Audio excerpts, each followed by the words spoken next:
Hello everyone, I am Vicky sir and welcome back to rebel English study.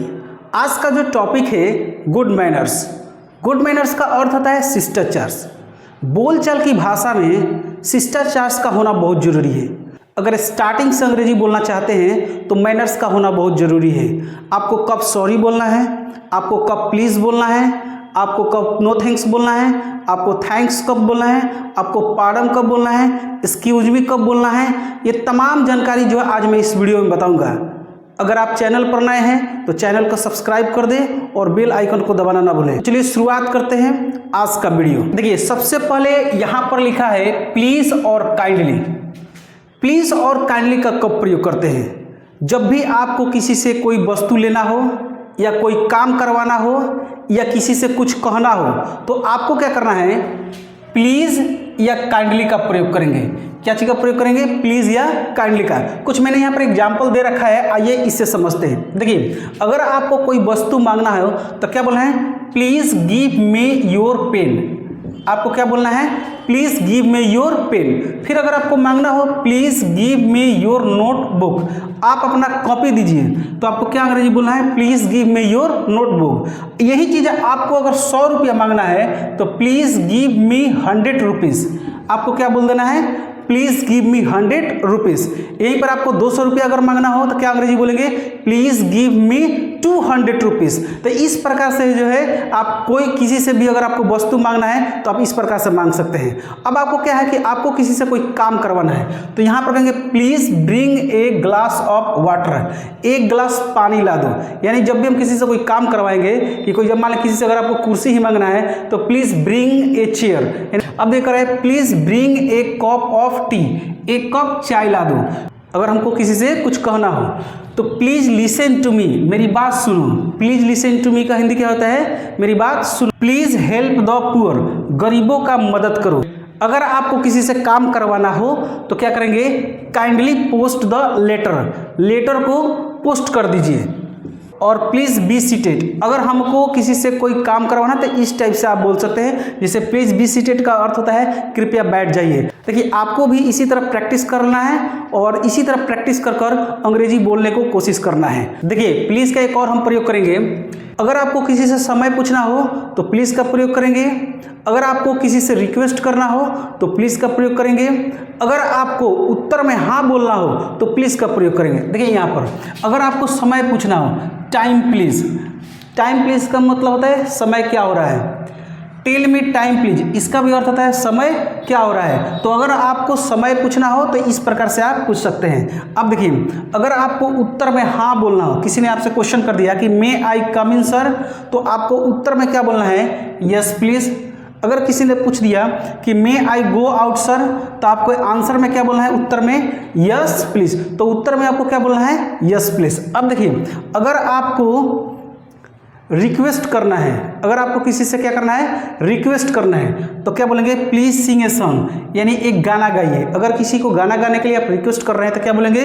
Please Singh a song, एक गाना गाइए। फिर आप किसी से कोई बात करने का रिक्वेस्ट कर रहे हैं तो क्या बोलेंगे? प्लीज़ टॉक टू मी, मुझसे बात कीजिए। यानी बात करने का आप रिक्वेस्ट कर रहे हैं तो please talk to me. Please come back, वापस आइए। किसी को अगर आप वापस बुला रहे हैं तो प्लीज़ कम बैक, यानी रिक्वेस्ट कर रहे हैं कि भाई तुम आ जाओ, तो क्या बोलेंगे? प्लीज़ कम बैक, वापस आ जाओ। प्लीज़ कम हियर, यहाँ आइए। अगर आपको किसी को बुलाना है कि यहाँ आ जाइए, यानी रिक्वेस्ट करना है, तो क्या बोलेंगे? Please come here. देखिए, आपको क्या करना है? ये सारे सेंटेंस को प्रैक्टिस करना है बोलने के लिए। आप भी फटाफट अंग्रेजी बोलना सीखिए। अब जो है थैंक्स या थैंक यू, थैंक्स या थैंक यू का प्रयोग कब करते हैं? अगर कोई व्यक्ति आपका छोटा सा काम कर देता है या किसी प्रकार का सहायता कर देता है या आपको कोई वस्तु देता है तो उसके बदले में आपको क्या करना है? थैंक्स बोलना है या थैंक यू बोलना है या थैंक यू वेरी मच बोलना है या थैंक यू सो मच बोलना है। तो देखिए, चारों में से किसी एक का बोल सकते हैं, thanks, thank you very much, चाहे थैंक यू सो मच।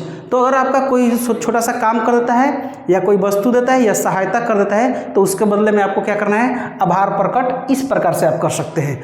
ठीक है, अब देखिए आगे हम लोग सीखते हैं नो थैंक्स का प्रयोग कब करते हैं।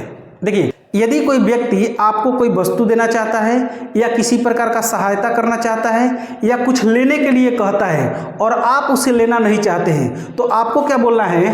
No thanks.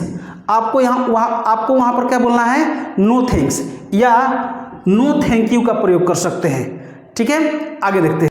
अब देखिए यहाँ पर लिखा है माई प्लीजर। माई प्लीजर का कब प्रयोग करते हैं? अगर कोई बोलता है थैंक यू, थैंक्स या थैंक यू वेरी मच, तो उसके बदले में आपको क्या बोलना है? वेलकम या यू आर वेलकम या सो काइंड ऑफ यू या नो मेंशन या मेंशन नॉट या इट्स ऑल राइट या इट्स माई प्लीजर। यानी जो है प्लीजर का कब प्रयोग करेंगे? अगर किसी ने थैंक्स बोल दिया, थैंक यू बोल दिया और थैंक यू वेरी मच बोल दिया तो उसके जवाब में हम क्या करेंगे? Welcome, you are welcome, so kind of you, no mention, mention not, it's all right या इट्स माई प्लीजर का इस्तेमाल करेंगे। ठीक है, देखिए सॉरी का प्रयोग आपको कहाँ करना है? सॉरी का प्रयोग अगर आपसे कोई छोटी मोटी गलती हो जाती है तो आपको माफ़ी जो है इस प्रकार से मांगनी है, जैसे sorry sir, sorry, very sorry, I am sorry, I am really sorry, I am very sorry. तो आपको जो है इस प्रकार से माफ़ी मांगनी है अगर आपसे कोई छोटी मोटी गलती हो जाती है। ठीक है, देखिए एक्सक्यूज़ मी का प्रयोग कब करेंगे? यहाँ पर एक्सक्यूज़ मी लिखा है तो एक्सक्यूज़ मी का प्रयोग कब करेंगे? अगर अनजाने में आपसे कोई गलती हो जाती है या आपको किसी से कुछ पूछना हो या आपके मार्ग में कोई खड़ा है तो आपको क्या करना है? एक्सक्यूज़ मी का प्रयोग करना है। जैसे यहाँ पर देख लीजिए, excuse me madam, excuse me sir, excuse me please. तो अगर आपके कोई मार्ग में खड़ा है तो आपको क्या करना है? एक्सक्यूज़ मी बोलना है। अगर तो देखिए अब हम लोग सीखेंगे वेलकम। वेलकम का प्रयोग कब करेंगे?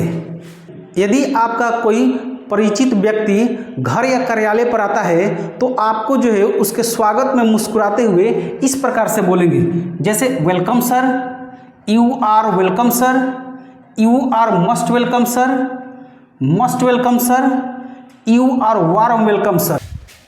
यदि आपका कोई परिचित आपके घर या कार्यालय पर आता है तो आपको इस प्रकार से बोलना है। ठीक है, आगे हम लोग सीखते हैं। देखिए अब हम लोग सीखेंगे same to you. Same to you का प्रयोग कब करते हैं?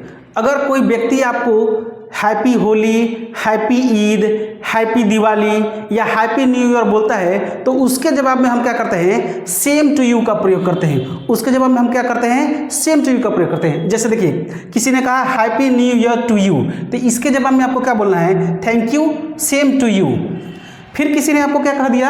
हैप्पी होली या ईद या दीपावली तो इसके जवाब में आपको क्या फिर कह देना है? थैंक यू या इसके जवाब में आपको क्या कह देना है? Thank you, same. देखिए यहाँ लिखा है एलाउ मी। एलाउ मी का प्रयोग कब करते हैं? अगर आप कुछ व्यक्तियों के संगत में बैठे हैं, अगर आपको उनसे कुछ पूछना है या आपको वहाँ से जाना है तो आपको क्या करना है? एलाउ मी का प्रयोग करना है। आपको क्या करना है? एलाउ मी का प्रयोग करना है। जैसे देखिए allow me to go sir, अब मुझे जाने की अनुमति दीजिए। Allow me to go now, अब मुझे जाने की अनुमति दीजिए। या allow me to say something, अब मुझे कुछ कहने का अनुमति दीजिए। तो अगर आप कुछ व्यक्तियों के संगत में बैठे हैं तो आप जो है इस प्रकार से जो है अगर आपको कुछ पूछना है तो allow me to say something का प्रयोग कर देंगे। अगर आपको जाना है तो allow me to go now का अगर आपको जाना है तो allow me to go sir कर देंगे या allow me to go now का प्रयोग आराम से कर दें। अब देखिए पार्डन का प्रयोग कब करते हैं? अगर आप किसी से मोबाइल से बात कर रहे हैं या आमने सामने बात कर रहे हैं और उसकी बात आपको सुनाई नहीं दे रही है तो आपको क्या करना है? पार्डन का प्रयोग करना है। क्या करना है? पार्डन। जैसे कि यहाँ पर लिखा है पार्डन प्लीज, रिपीट प्लीज या बेग योर पार्डन। तो अगर आप मोबाइल से बात कर रहे हैं और उसकी बात आपको सुनाई नहीं दे रही है या आप आमने सामने बैठकर बात कर रहे हैं और उसकी बात आपको सुनाई नहीं दे रही है तो आपको जो है इस प्रकार से यूज कर बोलना है। ठीक है, ये देखिए अब लिखा है बीइंग लेट। बीइंग लेट का प्रयोग कब करते हैं? अगर क्लास, ऑफिस या कॉलेज देर से आते हैं तो आपको वहाँ माफ़ी मांगने के लिए क्या इस्तेमाल करेंगे, बीइंग लेट का। जैसे सॉरी फॉर बीइंग लेट, देर से आने के लिए माफ़ी चाहते हैं, I am sorry for being late, देर से आने के लिए माफ़ी चाहता हूँ। तो अगर देर से क्लास या ऑफिस में पहुँचते हैं तो इस प्रकार से आपको माफ़ी मांगनी है, ठीक है।